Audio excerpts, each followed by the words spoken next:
Hello guys, আমরা গিয়েছিলাম দার্জিলিংয়ের বাতাসিয়া লুপে টয় ট্রেন দেখতে। তো টয় ট্রেন দেখেছিলাম, খুবই সুন্দর, সামনাসামনি দেখেছিলাম, যদিও ওঠা হয়নি।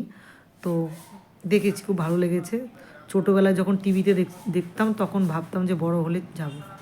তো বড় হওয়ার পর বাবা যদিও বিজনেসে ব্যস্ত, বাবার সঙ্গে যাওয়া হয়নি। তো ভাইয়ের সঙ্গে আমরা ভাই বোনরা মিলে গিয়েছিলাম, খুবই মজা করেছি।